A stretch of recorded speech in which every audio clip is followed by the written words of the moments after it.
Good morning. My name is Elliot, and I'll be your conference operator today.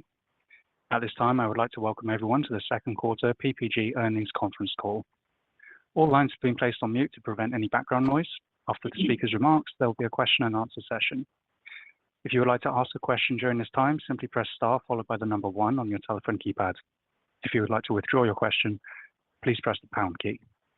To allow everyone an opportunity to ask a question, the company requests that each analyst ask only one question. Thank you. I would now like to turn the conference over to Alex Lopez, Director of Investor Relations. Please go ahead, sir. Thank you, Elliot, and good morning, everyone. This is Alex Lopez, Director of Investor Relations. We appreciate your continued interest in PPG and welcome you to our second quarter 2024 financial results conference call. Joining me on the call from PPG are Tim Knavish, Chairman and Chief Executive Officer, and Vince Morales, Senior Vice President and Chief Financial Officer. Our comments relate to the financial information released after U.S. equity markets closed on Thursday, July 18, 2024. We have posted detailed commentary and accompanying presentation slides on the Investor Center of our website, ppg.com. These slides are also available on the webcast site for this call and provide additional support to the opening comments Tim will make shortly. Following management's perspective on the company's results for the quarter, we will move to Q&A session. Both the prepared commentary and discussion during this call may contain forward-looking statements reflecting the company's current view of future events and their potential effect on PPG's operating and financial performance. These statements involve uncertainties and risks, which may cause actual results to differ. The company is under no obligation to provide subsequent updates to these forward-looking statements. The presentation also contains certain non-GAAP financial measures. The company has provided in the appendix of the presentation materials, which are available on our website, reconciliations of these non-GAAP financial measures to the most directly comparable GAAP financial measures. For additional information, please refer to PPG's filings with the SEC. Now, let me introduce PPG Chairman and CEO, Tim Knavish. Thank you, Alex, and good morning, everyone. Welcome to our second quarter 2024 earnings call. I'd like to start by providing a few highlights on our second quarter 2024 financial performance, and then I'll move to our outlook. The PPG team delivered sales of $4.8 billion and our 7th consecutive quarter of year-over-year segment margin improvement. This culminated in second quarter adjusted earnings per diluted share of $2.50, which is an all-time record for the company and represents 11% year-over-year growth. Despite increasingly challenging macroeconomic conditions, we are building top-line momentum as our underlying year-over-year volume progression improved for the 6th consecutive quarter. In the second quarter, 6 of our 10 business units delivered positive volume growth versus prior year, aided by our enterprise growth strategy initiatives. These initiatives included delivering new products and technologies to our customers, such as our innovative packaging interior can and exterior end coatings technologies, as well as our new SigmaGlide technology in our marine business. Each of these technologies has allowed us to gain share in their respective businesses. Our actions also include upgrading and modernizing our manufacturing capabilities to drive increased output, such as in aerospace, where demand has outpaced industry supply. One additional example of our enterprise growth strategy is where we're driving changes to the ecosystem of the business models.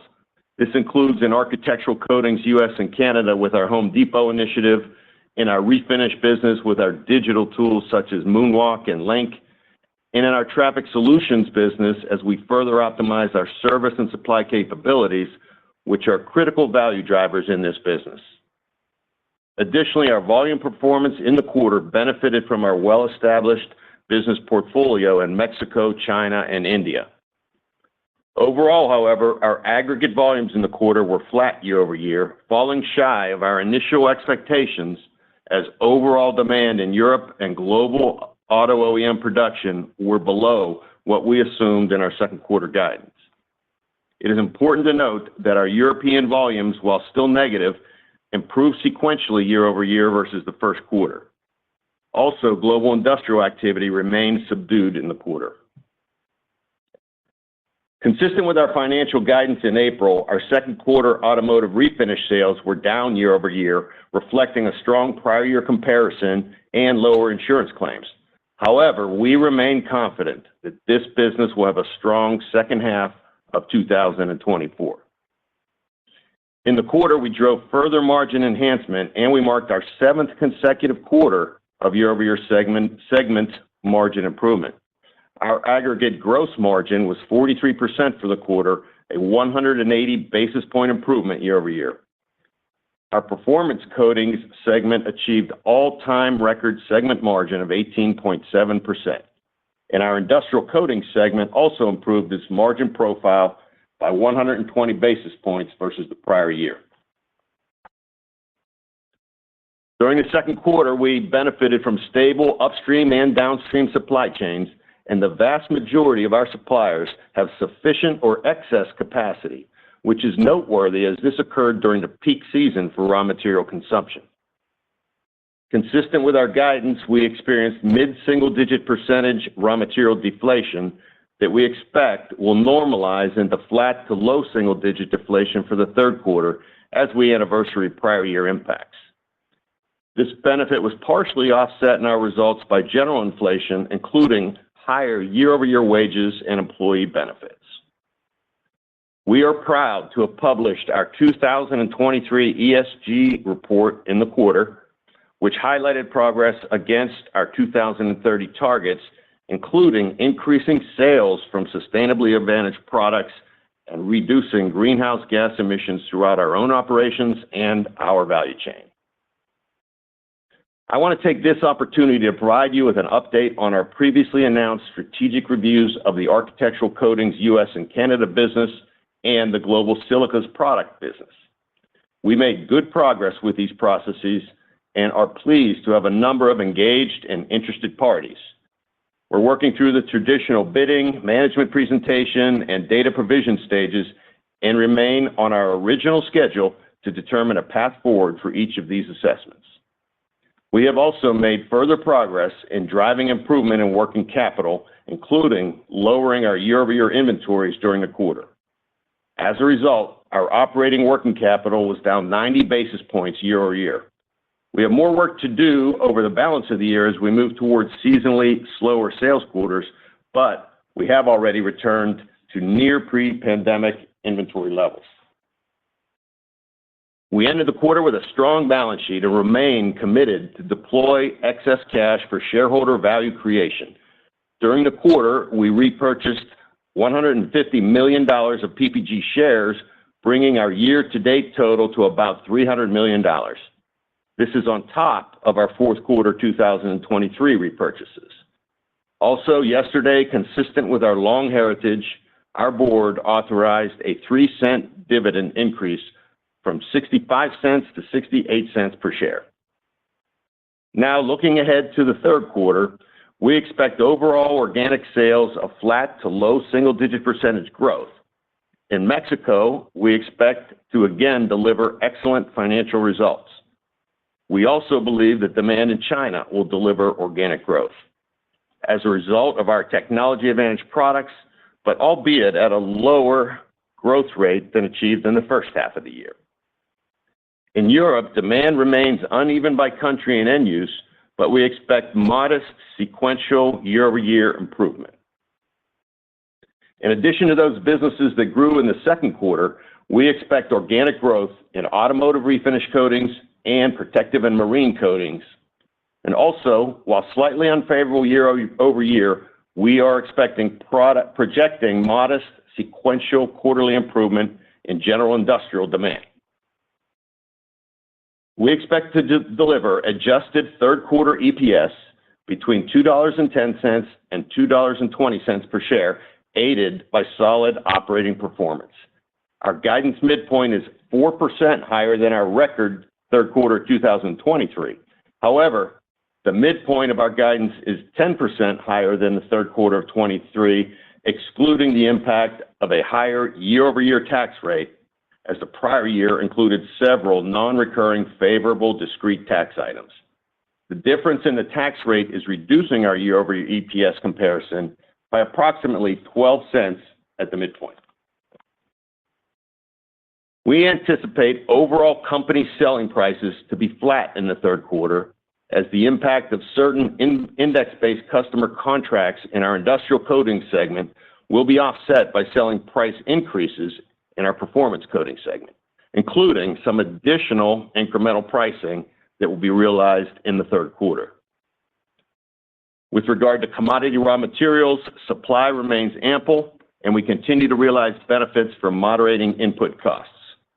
In the third quarter, we expect flat to low single-digit % raw material deflation, lower than the second quarter as we anniversary some decrease realized in 2023.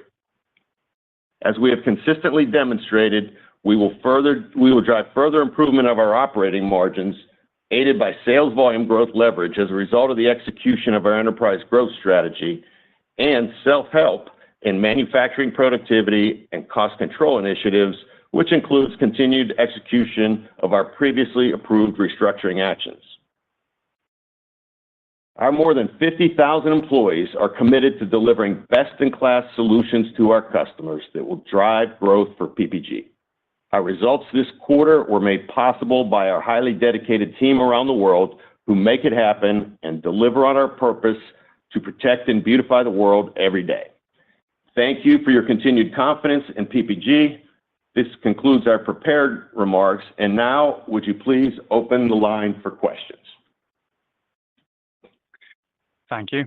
At this time, I would like to remind everyone, in order to ask a question, press star, then the number 1 on your telephone keypad. We'll pause for just a moment to compile the Q&A roster. Your first question comes from the line of John McNulty with BMO. Your line is open. Please go ahead. Yeah, good morning. Thanks for taking my question. So I guess maybe the first one would just be on the U.S.-Canada architectural review. It sounds like you're getting a reasonable amount of interest. Would you say that that's increasing the likelihood of a sale versus some of the other avenues, JVs, partnerships? I think, you kind of said at the beginning of all this, any option is open, but it sounded like a sale was the preference. Would you say there's a high likelihood of this ending up being a sale? Hey, John, thanks for the question. We're very pleased with the level of interest in the architectural U.S.-Canada business, and I will say that level of interest has great diversity across the scenarios that may end up being the final path forward. So it's just too early at this point to say which one of those is kind of leading the pack, as we've had really good interest in a number of different scenarios, from full sale to JV and other forms of partnerships. So just too early, John, but we are making good progress. Yeah, and John, this is Vince. As Tim said in the opening remarks, we're in the normal process, working with these interested parties, working with our bankers, having traditional management meetings, et cetera. So we remain on our original schedule to determine a path forward. Your next question comes from the line of Duffy Fischer with Goldman Sachs. Your line is open. Please go ahead. Yeah, good morning, guys. Question on auto OE. So the numbers you put up were worse than, like if we're looking at just the global auto builds, S&P or IHS. So is that a customer footprint issue? Is it a destocking by the customer first? And then do we need the anniversary that? Are there 2 more quarters after this that are going to kind of be down high single digits to get to a new level of run rate? Hey, Duffy. Thanks for the question. Our numbers, our projections may have been a bit different than what you're seeing from some of the kind of global service providers. A couple of things there. We do have a very strong position in Europe, which was down more than average. And also our projections, while services maybe are looking more at macros, our projections for Q3 in particular are based on what we actually see in specific assembly plant schedules at the plants that we serve. And a number of them have increased, just very recently, increased their summer downtimes. So that may have a disproportionate impact versus what you may be seeing publicly. And then finally, I'd say, as you know, we have a very strong position in China, and we did see step down in China production plans, as soon as the EV tariffs were announced. And I think some of our customers are playing it cautious here until they see how that scenario plays out, because as you know, particularly the largest producer there is exporting quite a bit there. So we do think that's a transitory item that will play out. Yeah, and Duffy, this is Vince. Just a point of clarification on our materials. We provide organic sales numbers, which for us includes volume and price, as we've alluded to many times this year. In this business and in our industrial segment, we have index-based pricing. So excluding price, we're much closer to the service provider numbers that you alluded to in your question. So you have to bifurcate price versus volume. Your next question comes from the line of Ghansham Panjabi with Baird. Your line is open. Please go ahead. Yes, good morning. Thank you. Tim, can you give us a bit more color on the volume trend line in Europe during the second quarter? You mentioned it was a bit below your forecast. Which specific businesses perhaps were a little bit below? I think you called out auto OEM. And then secondly, in terms of the flattish volumes on a consolidated basis year over year for 2Q and the margin improvement, which is quite significant, can you just give us some of the high-level drivers of that? Sure, Ghansham. Thank you for the questions. The volume trend in Q2 did play out a little worse than we expected, particularly at the end of the quarter. June in particular was soft, largely driven by what I just said on Duffy's questions, as certain assembly plants started to add additional down weeks, and that affected U.S. and Europe. So that was one thing that played out. The other one is the Deco business in Europe, softer than we expected, again, particularly in the last month of the quarter. A little more color there. We're very strong in France, and that's one of our larger countries for sales. And as you know, that had some unique situations going on there. So that did slow down for us in June. But interestingly, a subset of the Europe story is Eastern Europe has been stronger there than expected, where we actually also have a very strong position in countries like Poland and others. So it was really those two businesses in Europe that trended downward as the quarter progressed. And then the overall volume being flat versus what we had previously said was really driven globally by auto and locally in Europe by architectural. Those were the two big ones. But as I said in my opening remarks, we have been improving sequentially over the last six quarters. If you go back to end of 22, we were down -5% in volume, and that has steadily improved to where we're printing flat this quarter. And also, in my remarks, I said there were 6 out of 10 businesses that were positive volume for us. Just to give you some context there, last year that was 3 out of 10. So we went from 3 out of 10 to 6 out of 10, and we're planning on 8 out of 10 in Q3 being positive. So a little under where we wanted to be for Q2, largely driven by end of quarter in those two businesses, but we feel good about the momentum, Ghansham. Your next question comes from the line of Chris Parkinson with Wolfe Research. Your line is open. Please go ahead. Great. Good morning, everybody. I don't think any of us are really going to doubt that the macro has been a little bit choppier than most were anticipating into the second quarter. But, Tim, you've been really focusing on the portfolio and your ability to outgrow, certain end markets.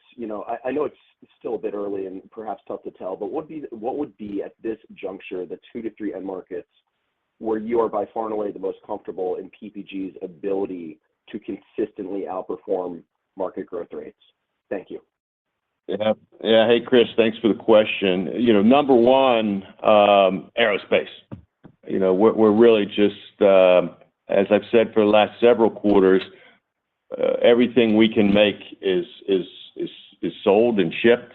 We're adding capacity. We're improving productivity. We've improved output in this past quarter, so we're selling more, and we'll continue to outperform. Despite I always say that with Refinish, you really have to look over a full year basis with this business because you always have order pattern issues, from the distributors around the world. Refinish, we continue to gain share in Refinish by execution of our digital systems, which have been, widely accepted and embraced. And we keep adding to that toolbox of new digital tools, Chris. So feel really good about that business. Packaging, outperforming from a volume standpoint, and we still haven't launched everything that we've won in the last few quarters.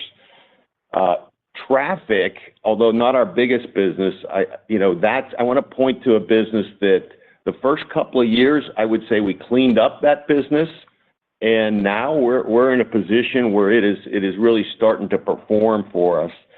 Other businesses vary very much by specific region, but those would be the 4 that overall I would say we're outperforming. But I do want to point out 3 other things.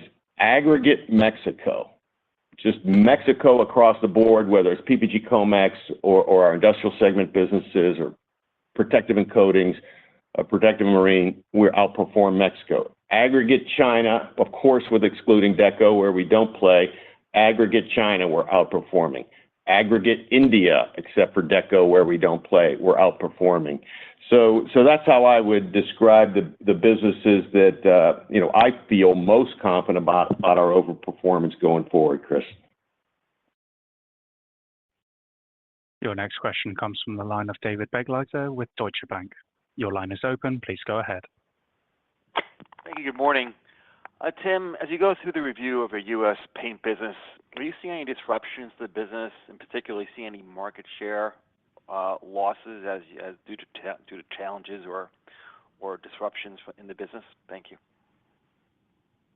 Hey, Dave, we had a very good quarter in that business. So, of course, that was something that, we had some, concerns about as we announced it. But, internally, the team has done a really good job working with our employees, our customers, our distribution partners in the private dealer space, our big box customers. And we had a good quarter in that business, mid-single digit growth.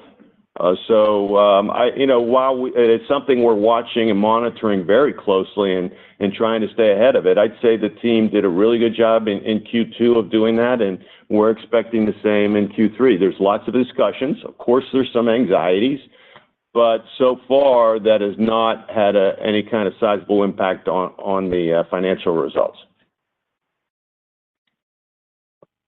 Your next question comes from the line of John Roberts with Mizuho. Your line is open. Please go ahead. Thank you, Tim. Are you still on track with the silicas sale as well, and how do you feel about the rest of the specialty materials portfolio?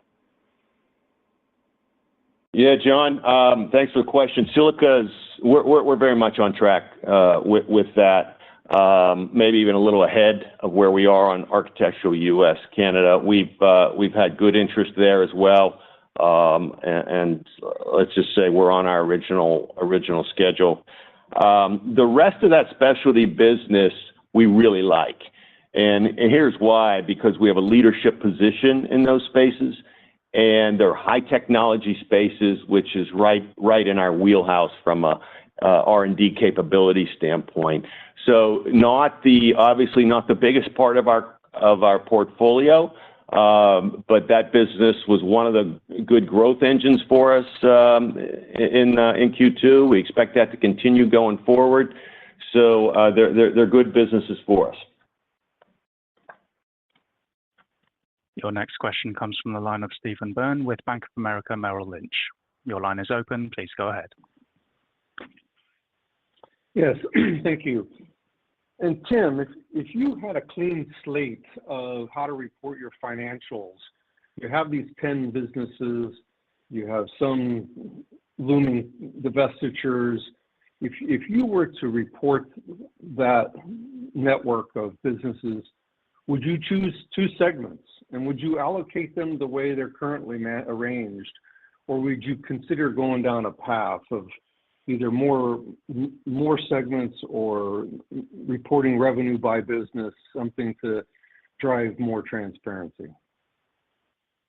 Thanks, Steve. It is something I've been giving a lot of thought to, and we'll continue to think about it and see what things look like, post-architectural USCA. But high level, we have a group of businesses that essentially deliver factory to factory, pure business, B2B type of businesses where they go from our factory to an assembly plant or our factory directly to a paint shop of some kind.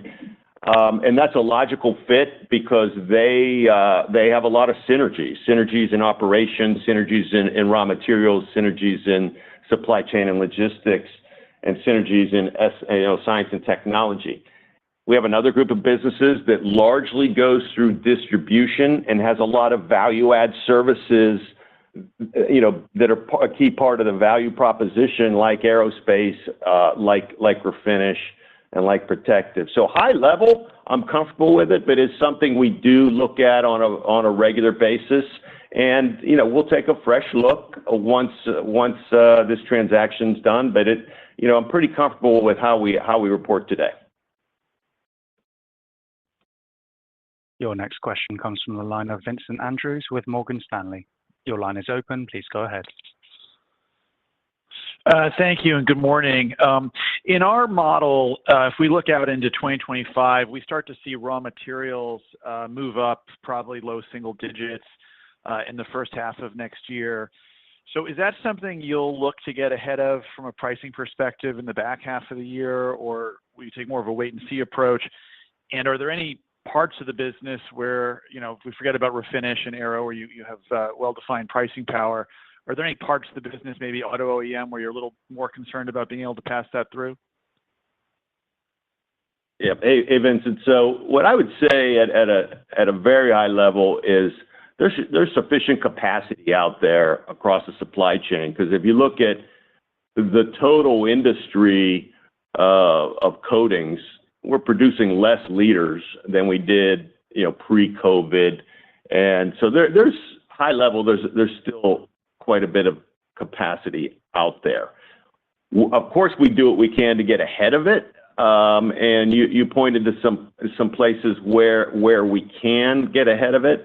The other businesses, largely the industrial segment, it's typically more real time. And in some cases, as businesses are able to get pricing faster than others. And as we discussed during the last inflationary cycle, auto OEM is typically the slowest, but we eventually get there, just like we did last cycle. So I would expect it to play out the same in any cycle that may be on the horizon, whether it's next year or the following year. Your next question comes from the line of Michael Sisson with Wells Fargo. Your line is open. Please go ahead. Hey, good morning. Can you maybe talk a little bit about the profitability at U.S. Architectural Paints? Has there been any improvement, over the last year? Maybe what type of growth you think that business will generate in the second half? And then, finally, Tim, when you think about the full sale JV or partnership, how are you thinking, which one would be the best transaction for shareholders?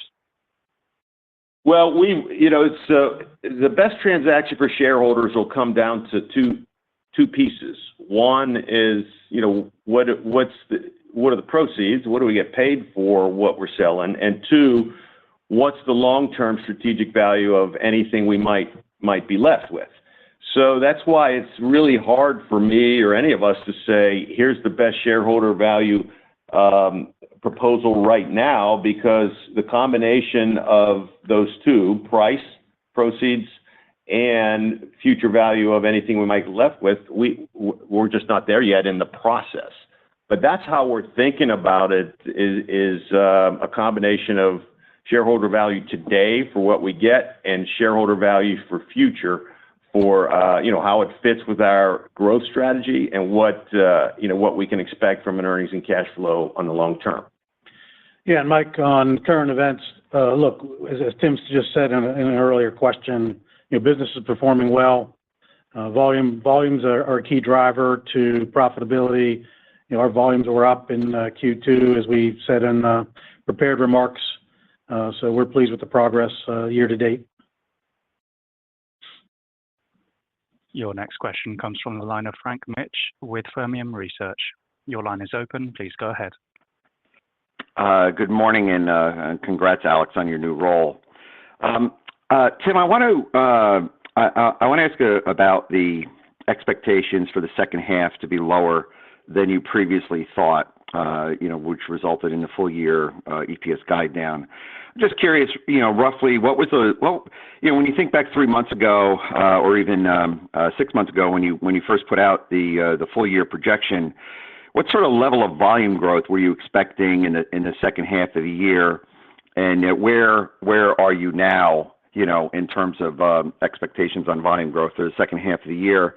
And I know that part of the reduction is tied to auto OEM, and you said that you've been surprised by the extension of the assembly plant downtime.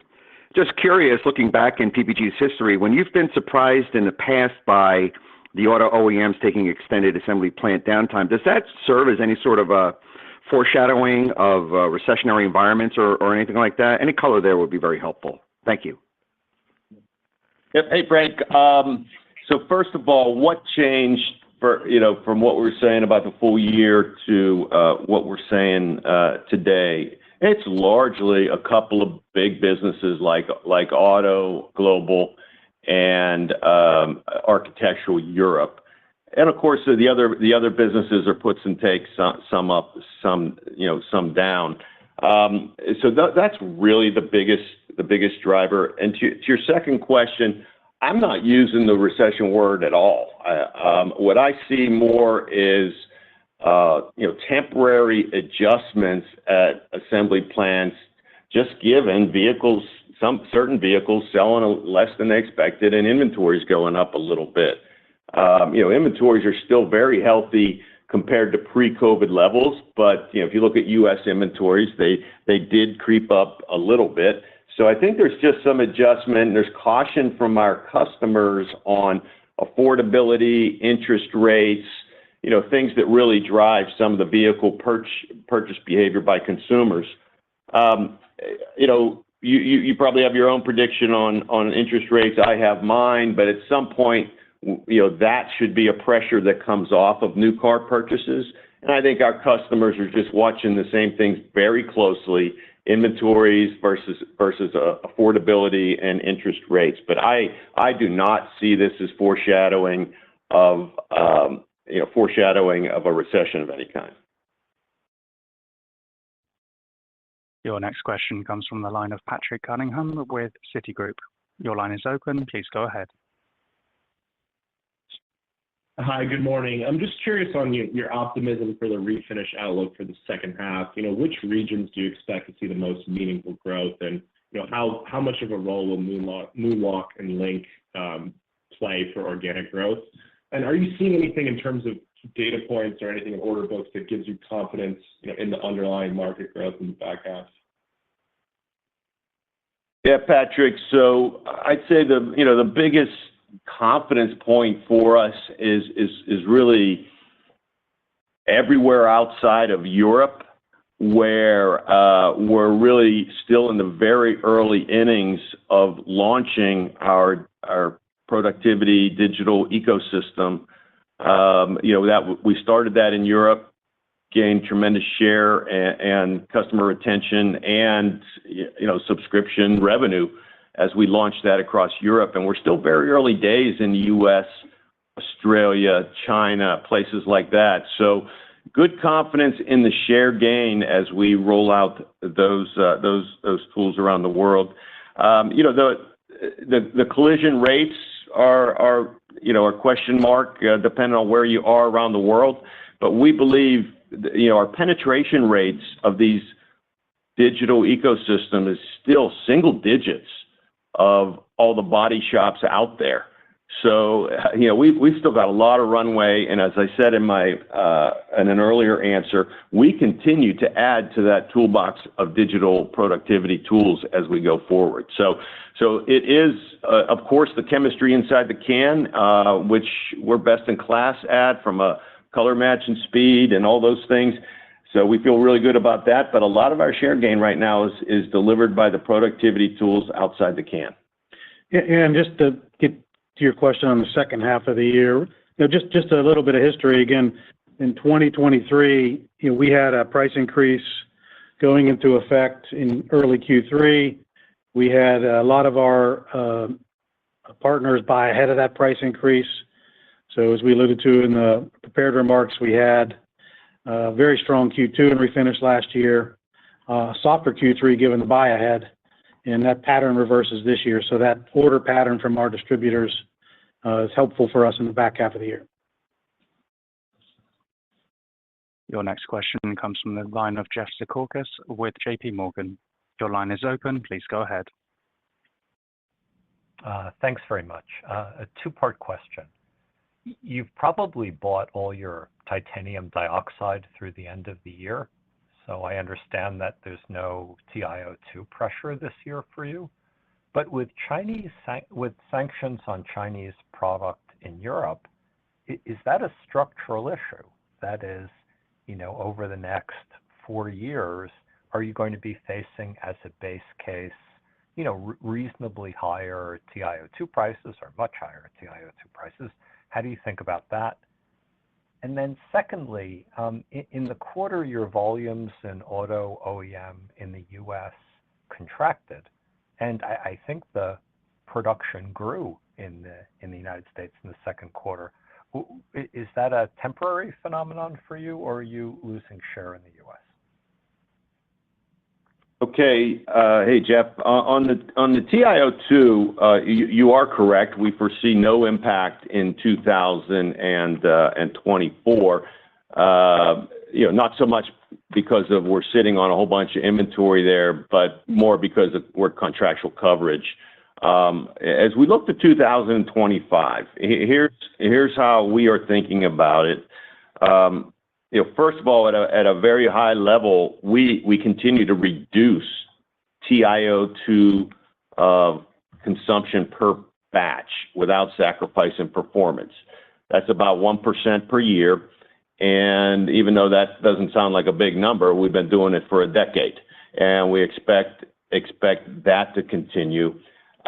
Second thing, specific to the tariffs and anti-dumping, we have great flexibility around the world given the formulation work that our S&T teams have done, such that we've really increased our sourcing flexibility versus where we were, say, five years ago.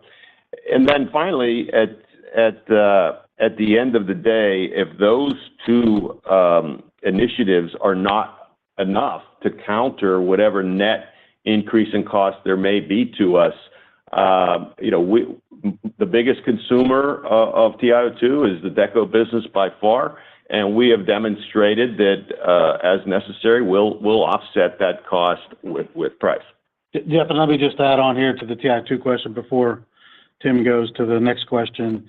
Two things. One, we're not either advantaged or disadvantaged versus others in the region as it relates to this issue. So, it's going to be a item for all coatings users. Secondarily, not all of our production and not all of our TiO2 consumption is in the EU. We have plants outside of the EU that are not affected by the tariffs. So we still have some capability to produce with unimpacted tariff Chinese TiO2. And Jeff, to your second question on automotive U.S. specifically. First of all, the final numbers that just came in the last couple of days, the production in the U.S. was actually down low single digits in the quarter, and our sales were down mid-single digits. And so some of that would be, Vince talked earlier, the production number that S&P puts out is volume, and our sales number is volume plus price, and we did have some contractual index price in that business. And then the rest of it would be specific assembly plants, specific customer mix that might vary from the, kind of the industry average. Your next question comes from the line of Kevin McCarthy with VRP. Your line is open. Please go ahead. Yes, good morning, everyone. Tim, if I look at your second quarter organic sales results versus your forecast from last quarter, it seems to me that PPG did a very good job of forecasting in maybe 8 of the 10 verticals where you compete. The two that I see that came in a little bit lower are architectural, EMEA, and protective and marine coatings. And so I was wondering if you could speak to each of those businesses and maybe educate us a little bit as to why they came in a little bit weaker than you would have thought, and whether that was because of sort of transitory or idiosyncratic reasons, or do you think they're on a different growth glide path, say looking into 2025? Any additional color on geographies or product lines there would be super helpful. Yeah, sure. Hey, Kevin. Let me do architectural EMEA. Yeah, we were clearly the results were lower than what we expected for the region in aggregate. We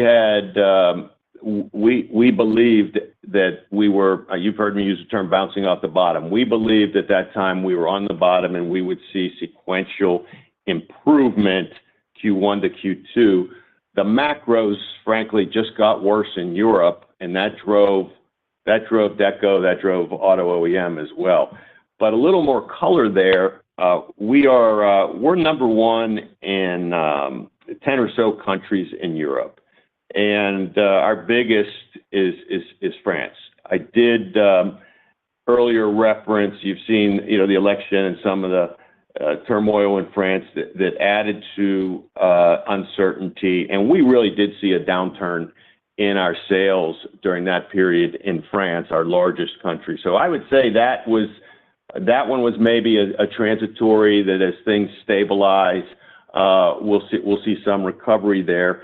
We're also number one in most of the Nordic countries, which was also slower than the rest of the region. So a little bit of country mix there. On the offset, we're number one in Poland and a number of the Central European countries that have started to recover.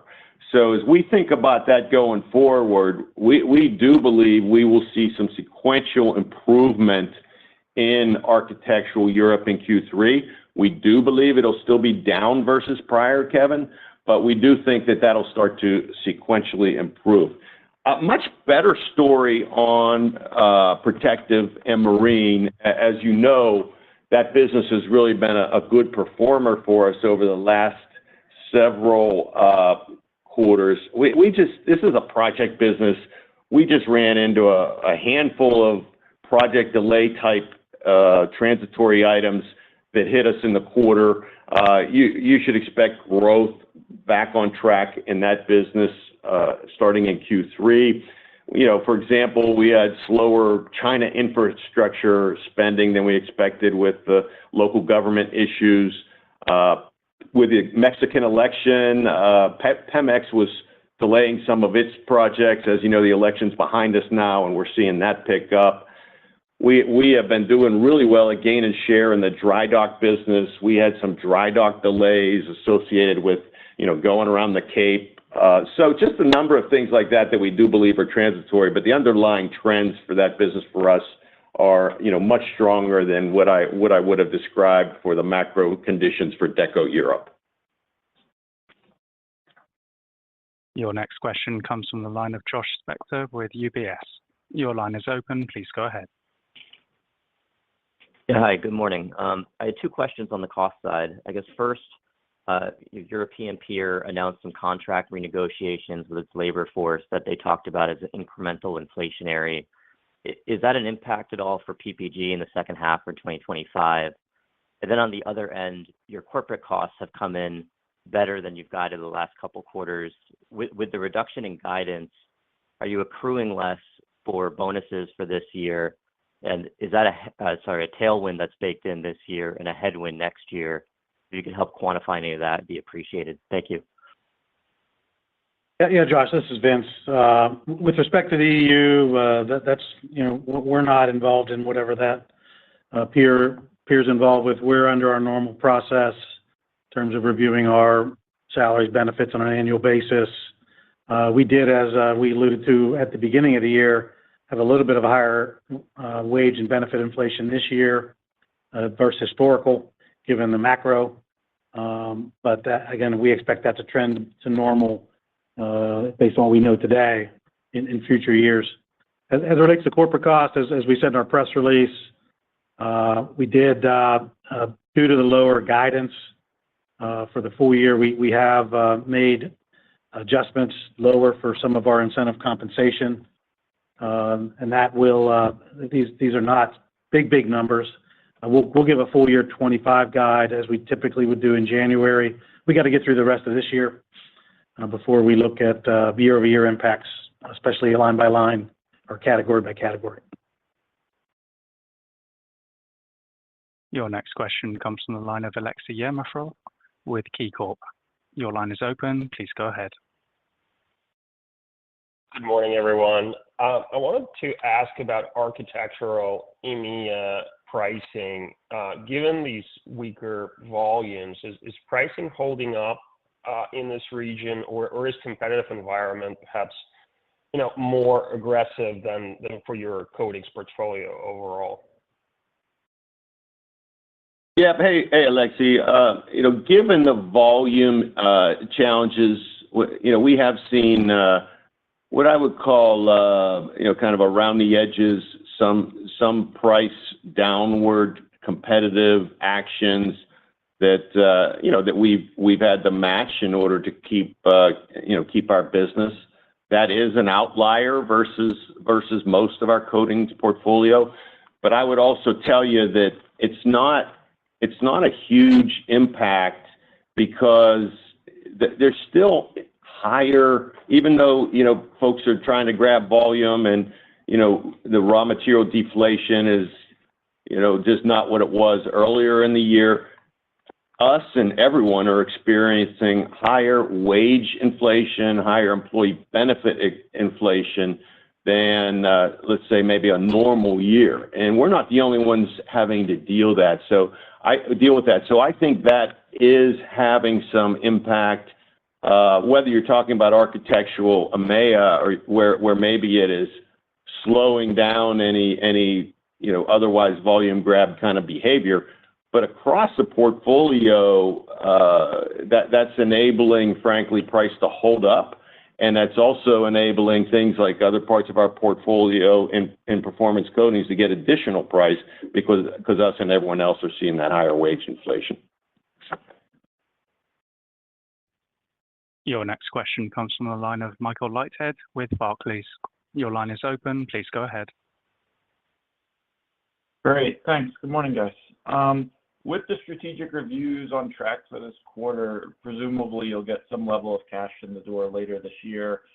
So is it fair for us to assume share repurchases are currently your preferred use of excess cash at the moment, or how does the acquisition pipeline look today? Hey, Mike.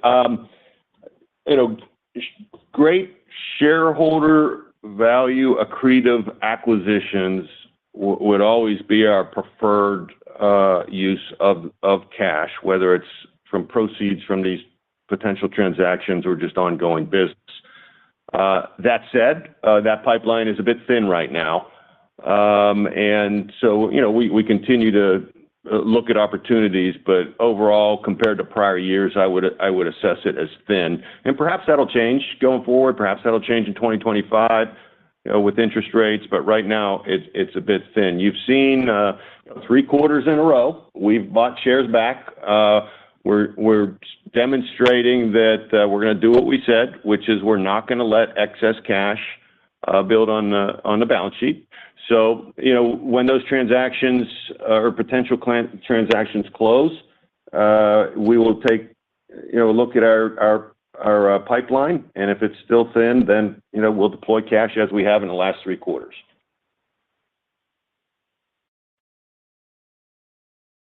Your next question comes from the line of Mike Harrison with Seaport Research Partners. Your line is open. Please go ahead. Hi, good morning. Was wondering, Tim, if you can give us a little bit more color on what's going on in the aerospace business.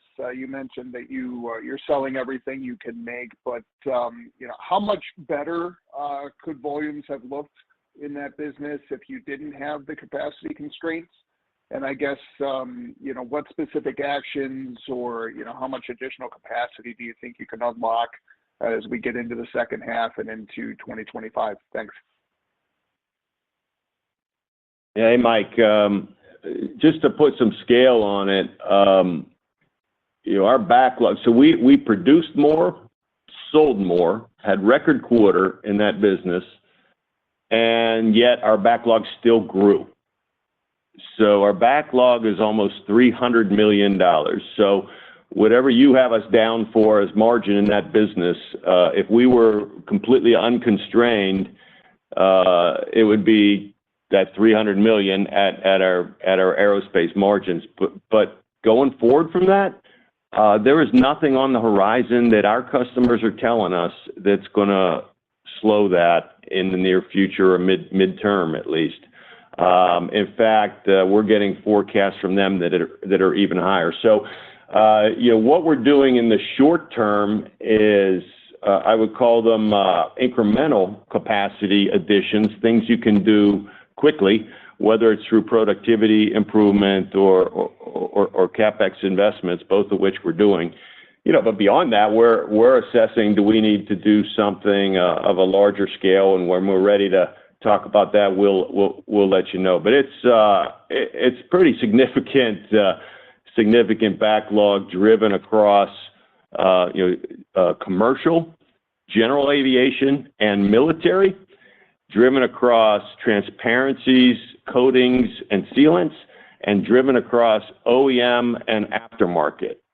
Every one of those is getting pulled from our advanced technologies. Your next question comes from the line of Laurent Favre with BNP Paribas. Your line is open. Please go ahead. Yes, good morning, all, and team, apologies if events in France made you miss your forecast. But I've got a question on industrial coatings pricing. On the -3%, can you help us unpack how much of that was indexation versus the rest? And are you seeing pressure away from indexation given weak volumes? And the second part to that question is, should we assume that the indexation part is going to get worse into H2, or are we at the trough in terms of the year-on-year impact?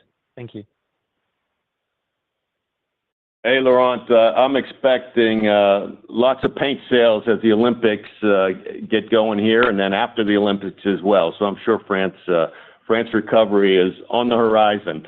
The pricing in the industrial segment, virtually all of it is index pricing. I don't want to say 100% because there's always things happening around the edges, but virtually all of it is index pricing. And I don't expect that to change significantly as we look through the rest of this year. Your next question comes from the line of Kevin Estok with Jefferies. Your line is open. Please go ahead. Hi, this is Dan Rizzo from Jefferies. Thanks for taking my question. Thanks for fitting me in. I was just wondering, you mentioned in your prepared remarks about softness or exports from Chinese auto EVs kind of slowing. I was wondering if they're, as of yet, anticipating a change in the environment if Trump were to take office. Like, what's the lead time between they anticipate higher tariffs and potentially lower sales, and that they and shut down or slow down production?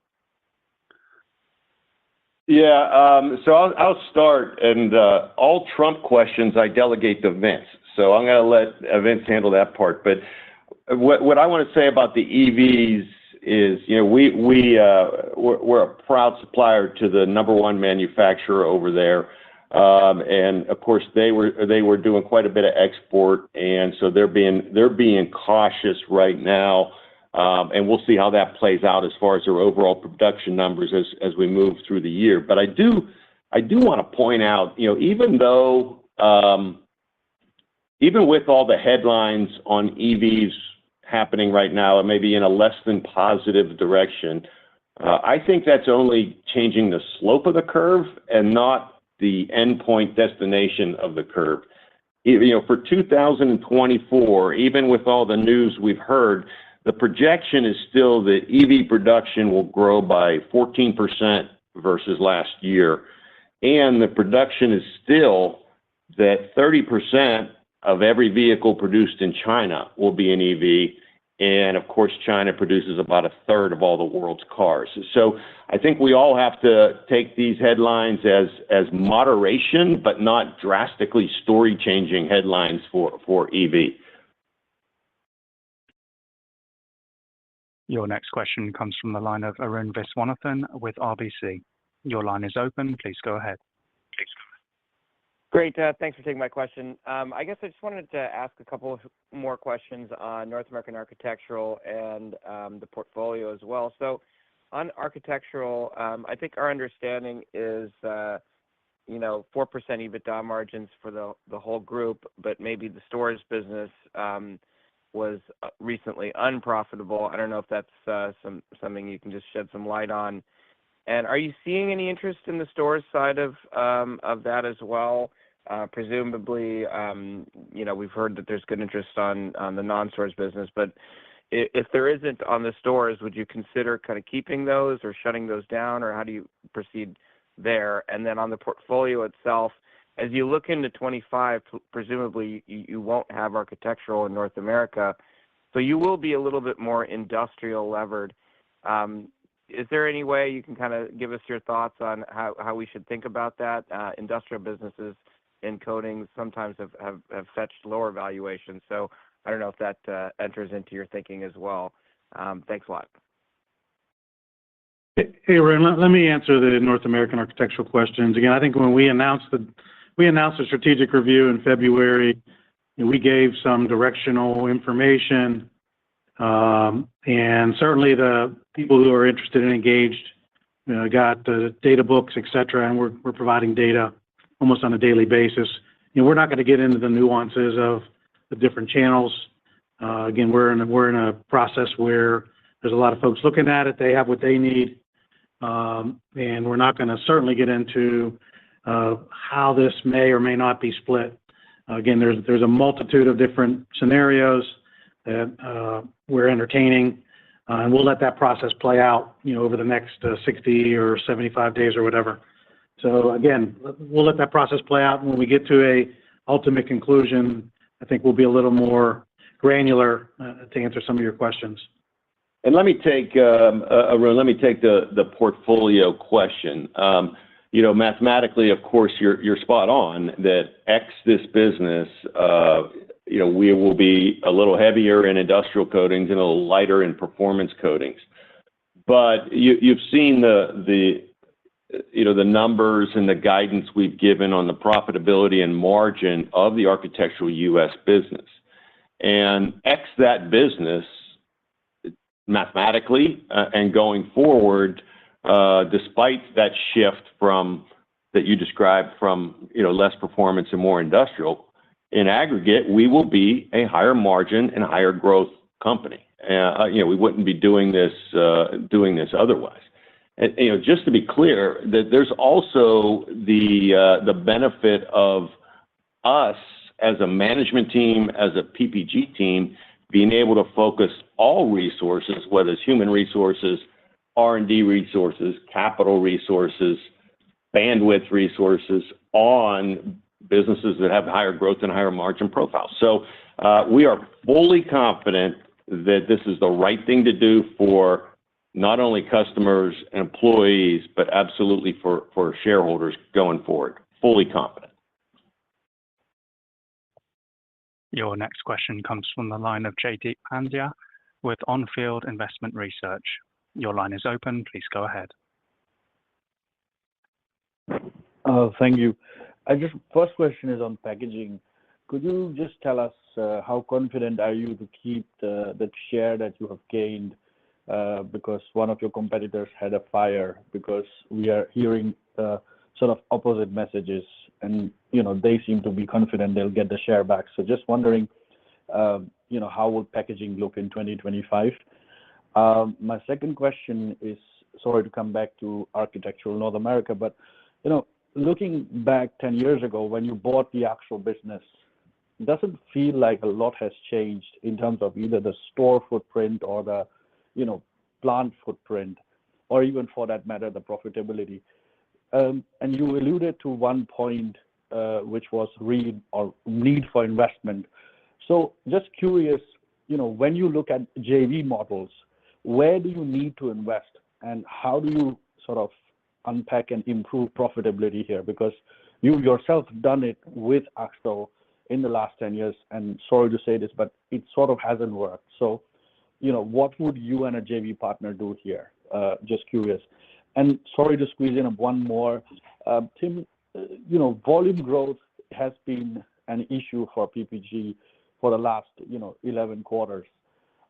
How do you incentivize your sales force to go for volume, if you at all want to do that? Thanks a lot. Okay, Jaideep, thanks for the questions there. On packaging, high degree of confidence that we will keep our share gains and continue to grow this share. You did mention an incident one of our competitors unfortunately had, and of course there was some things that the industry did to get through that. But we've won a lot of share that had nothing to do with that incident. And so we are confident going forward that our technologies inside the can, outside the can, are on the easy open end, our food lines, we're gaining share across a number of different spaces that had nothing to do with that isolated incident. So, good news ahead for that business. Your JV scenario for architectural U.S. Canada, at the end of the day, I've said from the beginning that we believe this business could be more successful with a partner, and that partner could either buy the whole thing or do a JV. What that partner might be able to run more velocity through the high fixed cost that company-owned stores bring. They might be able to bring more velocity through whether it's other paint products or other building products in general. So that is the big issue where a JV may be able to help us from that velocity through your high fixed cost stores. In volume growth, I mentioned as we move through 2023 and the first half of 2024 that we were modifying incentive comp to drive more organic growth. We've done some of that. Some of that's already in place, and some of it's still being implemented as we speak. And that is one element of a multifaceted recipe that we're changing to drive a higher organic profile company. Your next question comes from the line of Aaron Ceccarelli with Berenberg. Your line is open. Please go ahead. Hello. Hi, good morning. Thanks for taking my question. I have a very quick one on industrial coating. Would be interested in understanding if you can provide some color around the monthly run rate of volumes. And I would be particularly interested in the exit rate in June, if there's any area of the business that actually accelerated or decelerated at the end of the quarter. Thank you. Yep, Arun, thanks for the question. So at the end of the quarter, I would say industrial segment, automotive was decelerating. As I previously mentioned, we got some further shutdown news as we moved through the month of June.